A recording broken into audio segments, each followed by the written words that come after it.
नमस्कार,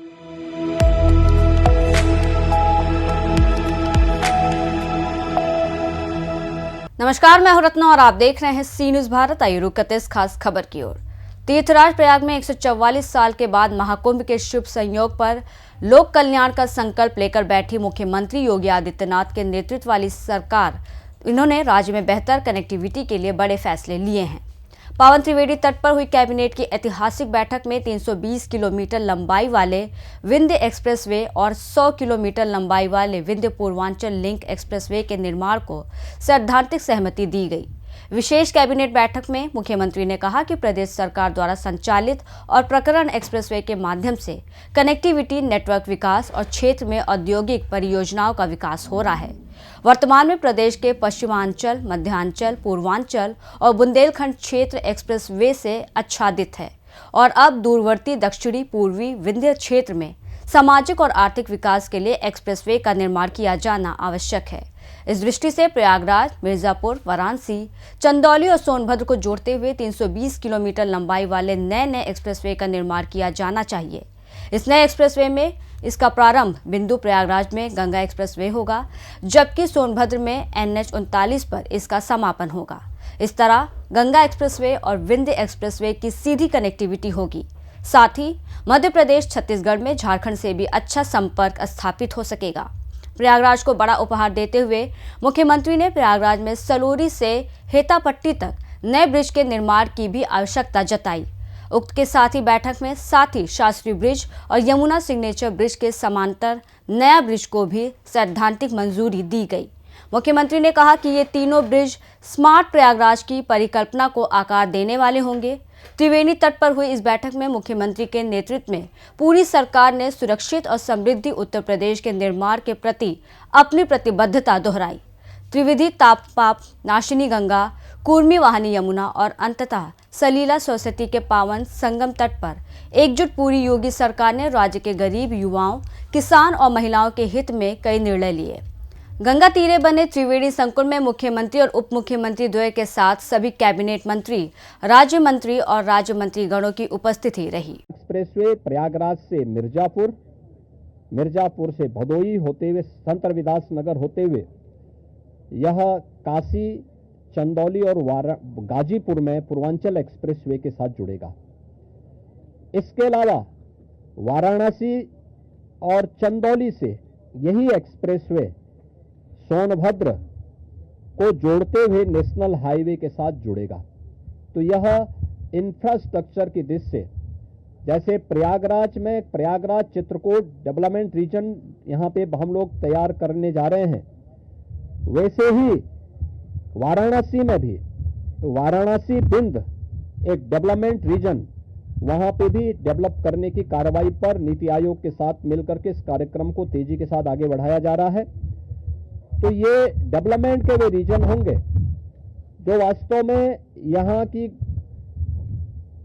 न केवल पर्यटन की दृष्टि से बल्कि आर्थिक उन्नयन में और यहाँ पे रोजगार सृजन में बड़ी भूमिका का निर्वहन करेंगे। उस प्रकार का इंफ्रास्ट्रक्चर की दृष्टि से एक्सप्रेसवे एक, तो ये एक्सटेंशन हम लोग इसको करने जा रहे हैं जो प्रयागराज, बिंद और काशी एक्सप्रेसवे के रूप में इसे हम लोग जानेंगे। दूसरा है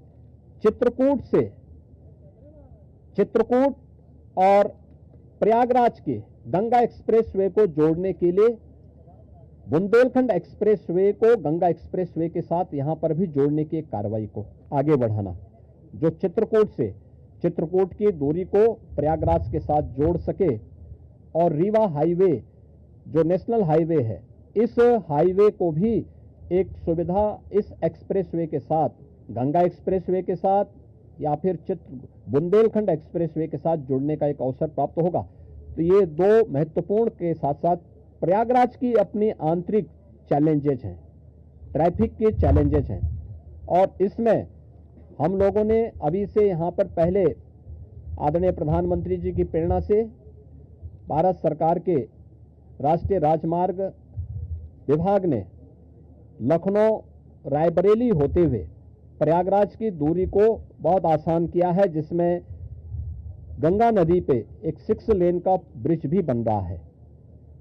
इस समय हमने उसकी एक व्यवस्था स्टील ब्रिज दिया है इस पूरे महाकुंभ के दौरान, जो प्रॉपर रूप से कार्य कर रहा है, लेकिन वो नया ब्रिज भी समय रहते हुए कंप्लीट हो जाएगा।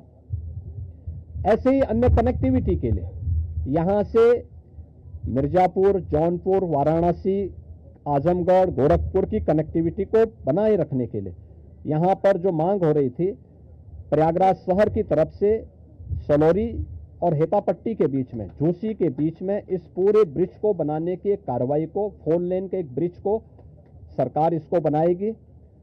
दूसरा, रीवा की तरफ से और जो आपके अरेल की ओर से जो यहाँ पे प्रेशर है यमुना जी के ब्रिज पे, सिग्नेचर ब्रिज आज से 20 साल पहले बनकर के तैयार हुआ था। आज यहाँ पर उसकी दृष्टि से बहुत महत्वपूर्ण आवश्यकता यहाँ पर है कि उसके पैरेलल एक नया ब्रिज बने। तो सिग्नेचर ब्रिज के पैरेलल यमुना जी में भी एक नए ब्रिज को हम अपनी सहमति, कैबिनेट ने अपनी सहमति दी है कि हाँ, शास्त्री ब्रिज के पैरेलल तो हम उसके साथ कर ही रहे हैं और इसको भी हम उसके साथ जोड़ेंगे। तो ये महत्वपूर्ण घोषणाएं प्रयागराज के इंफ्रास्ट्रक्चर, यहाँ के सस्टेनेबल डेवलपमेंट की दृष्टि से, डेवलपमेंट और रोजगार की दृष्टि से, और आने वाले समय में यहाँ के नागरिकों के जीवन स्तर को और बेहतर बनाने की दिशा में जो आदरणीय प्रधानमंत्री जी की प्रेरणा है, उसको आगे बढ़ाने के लिए ये कुछ घोषणाएं आज यहाँ पर कैबिनेट ने जिस पे चर्चा की है, अपनी सैद्धांतिक सहमति दी है। और मुझे पूरा विश्वास है कि अगली बार जब कुंभ के साथ उत्तर प्रदेश जुड़ेगा तो इन सब इंफ्रास्ट्रक्चर का लाभ आने वाले श्रद्धालुओं को प्राप्त होगा। मैं आप सबका एक बार फिर से अपने मंत्री परिषद के सभी साथियों की ओर से हृदय से स्वागत करता हूं, अभिनंदन करता हूं। कहाँ गए भाई राजभर जी, और ये कहाँ गए अपने आशीष पटेल जी, निषाद राज, कहाँ हैं लोग? आप लोग पीछे क्या छुपे हैं, इधर आइए। कहाँ राजभर जी, कहाँ गए? अनिल कहाँ है? अनिल कहाँ है?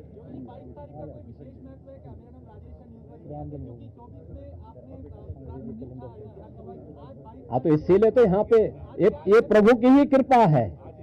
प्रभु आज ही के दिन 500 वर्षों के बाद अयोध्या में विराजमान हुए थे और आज पहली बार उत्तर प्रदेश का पूरा मंत्री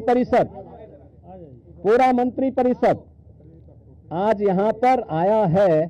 और मुझे लगता है कि अगले कुंभ की क्या स्थिति होती है, लेकिन उसका इंफ्रास्ट्रक्चर उत्तर प्रदेश का ये मंत्री परिषद आदरणीय प्रधानमंत्री जी की प्रेरणा से यहाँ पर प्रयागराज की धरती पर प्रस्तुत कर रहा है। और मुझे विश्वास है कि इसको, जैसे प्रयागराज की कायाकल्प पिछले 6 वर्ष के अंदर हुई है, ये इंफ्रास्ट्रक्चर प्रयागराज को एक वैश्विक पहचान दिलाने में सफल होगा। आप सबको मैं एक बार फिर से धन्यवाद देता हूं, बहुत बहुत अभिनंदन। प्रयागराज से सी न्यूज संवाददाता डी.के. मिश्रा की रिपोर्ट। फिलहाल इस खास खबर में बस इतना ही। देश और दुनिया की तमाम बड़ी खबरों के लिए देखते रहिए सी न्यूज भारत।